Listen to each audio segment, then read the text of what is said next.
एक बार की बात है कि एक सियार जंगल में एक पुराने पेड़ के नीचे खड़ा था। पूरा पेड़ हवा के तेज झोंके से गिर पड़ा। सियार उसकी चपेट में आ गया और बुरी तरह घायल हो गया। वह किसी तरह घिसटता घिसटता अपनी मांद तक पहुंचा। कई दिन बाद वह मांद से बाहर आया। उसे भूख लग रही थी, शरीर कमज़ोर हो गया था। तभी उसे एक खरगोश नजर आया। उसे दबोचने के लिए वह झपटा। सियार कुछ दूर भागकर हाँफने लगा। उसके शरीर में जान ही कहाँ रह गई थी। फिर उसने एक पटेर का पीछा करने की कोशिश की। यहाँ भी वह असफल रहा। हिरण का पीछा करने की तो उसकी हिम्मत भी ना हुई। वह खड़ा सोचने लगा। शिकार वह कर नहीं पा रहा था। भूखे मरने की नौबत आई ही समझो। क्या किया जाए? वह इधर उधर घूमने लगा, पर कहीं कोई मरा जानवर नहीं मिला। घूमता घूमता वह एक बस्ती में आ गया। उसने सोचा शायद कोई मुर्गी या उसका बच्चा हाथ लग जाए, सो वह इधर उधर गलियों में घूमने लगा। तभी कुत्ते भौं भौं करते उसके पीछे पड़ गए। सियार को जान बचाने के लिए भागना पड़ा। गलियों में घुसकर उनको छकाने की कोशिश करने लगा, पर कुत्ते तो कस्बे की गली गली से परिचित थे। सियार के पीछे पड़े कुत्ते की टोली बढ़ती जा रही थी और सियार के कमजोर शरीर का बल समाप्त होता जा रहा था। सियार भागता हुआ रंगरेजों की बस्ती में आ पहुंचा था। वहां उसे एक घर के सामने एक बड़ा ड्रम नजर आया। वह जान बचाने के लिए उसी ड्रम में कूद पड़ा। ड्रम में रंगरेज ने कपड़े रंगने के लिए रंग घोल रखा था। कुत्तों का टोला भौंकता चला गया। सियार सांस रोककर रंग में डूबा रहा। वह केवल सांस लेने के लिए अपनी थुथनी बाहर निकालता। जब उसे पूरा यकीन हो गया कि अब कोई खतरा नहीं है, तो वह बाहर निकला। वह रंग में भीग चुका था। जंगल में पहुंचकर उसने देखा कि उसके शरीर का सारा रंग हरा हो गया है। उस ड्रम में रंगरेज ने हरा रंग घोल रखा था।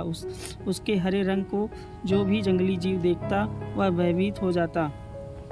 उनको खौफ से भागते देख कर रंगे सियार के दुष्ट दिमाग में एक योजना आई। रंगे सियार ने डरकर भागते जीवों को आवाज़ दी, भाइयों भागो मत, मेरी बात सुनो। उसकी बात सुनकर सभी भागते जानवर ठिठके। उनके ठिठकने का रंगे सियार ने फ़ायदा उठाया और बोला, देखो मेरा रंग। ऐसा रंग किसी जानवर का धरती पर है नहीं ना, मतलब समझो। भगवान ने मुझे यह खास रंग देकर तुम्हारे पास भेजा है। तुम सब जानवरों को बुला लाओ तो मैं भगवान का संदेश सुनाऊं। उसकी बातों का सब पर गहरा प्रभाव पड़ा। वे जाकर जंगल के दूसरे सभी जानवरों को बुलाकर लाए। जब सब आ गए तो रंगा सियार एक ऊंचे पत्थर पर चढ़कर बोला, वन प्राणियों, प्रजापति ब्रह्मा ने मुझे खुद अपने हाथों से इस अलौकिक रंग का प्राणी बनाकर कहा कि संसार में जानवरों का कोई शासक नहीं है। तुम्हें जाकर जानवरों का राजा बनकर उनका कल्याण करना है। तुम्हारा नाम सम्राट ककुदुम होगा। तीनों लोकों के वन्य जीव तुम्हारी प्रजा होंगे। अब तुम लोग अनाथ नहीं रहे। मेरी छत्र छाया में निर्भय होकर रहो। सभी जानवर वैसे ही सियार के अजीब रंग से चकराए हुए थे। उसकी बातों ने तो जादू का काम किया। शेर, बाघ व चीते की भी ऊपर की सांस ऊपर और नीचे की सांस नीचे रह गई। उसकी बात काटने की किसी में हिम्मत न हुई। देखते ही देखते सारे जानवर उसके चरणों में लौटने लगे और एक स्वर में बोले, हे ब्रह्मा के दूत, प्राणियों में श्रेष्ठ ककुदुम, हम आपको अपना सम्राट स्वीकार करते हैं। भगवान की इच्छा का पालन करके हमें बड़ी प्रसन्नता होगी। एक बूढ़े हाथी ने कहा, हे सम्राट, अब हमें बताइए कि हमारा क्या कर्तव्य है। रंगा सियार सम्राट की तरह पंजा उठाकर बोला, तुम्हें अपने सम्राट की खूब सेवा और आदर करना चाहिए। उसे कोई तकलीफ नहीं होनी चाहिए। हमारे खाने पीने का सही प्रबंध होना चाहिए। शेर ने सिर झुकाकर कहा, महाराज ऐसा ही होगा। आपकी सेवा करके हमारा जीवन धन्य हो जाएगा। बस सम्राट ककुदुम बने रंगे सियार के शाही ठाठ हो गए। वह राजसी शान से रहने लगा। कई लोमड़ियाँ उसकी सेवा में लगी रहती। भालू पंखा झुलाता। सियार जिस जीव का मांस खाने की इच्छा जाहिर करता उसकी बलि दी जाती।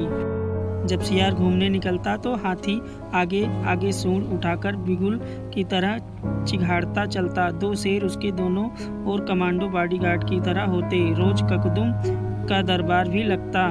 रंगे सियार ने एक चालाकी यह कर दी थी कि सम्राट बनते ही सियारों को शाही आदेश जारी कर उसे जंगल से भगा दिया था।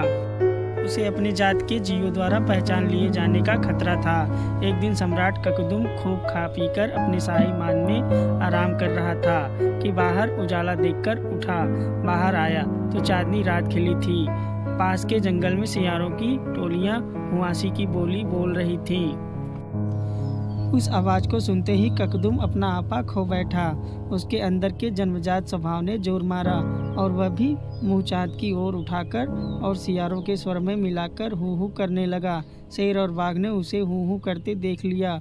वे चौंके। बाघ बोला, अरे यह तो सियार है, हमें धोखा देकर सम्राट बना रहा, मारो नीच को। शेर और बाघ उसकी ओर लपके और देखते ही देखते उसका तिया पाचा कर डाला। दोस्तों, अगर आपको हमारी कहानी अच्छी लगी हो तो हमारे चैनल को सब्सक्राइब करें और शेयर करें। धन्यवाद।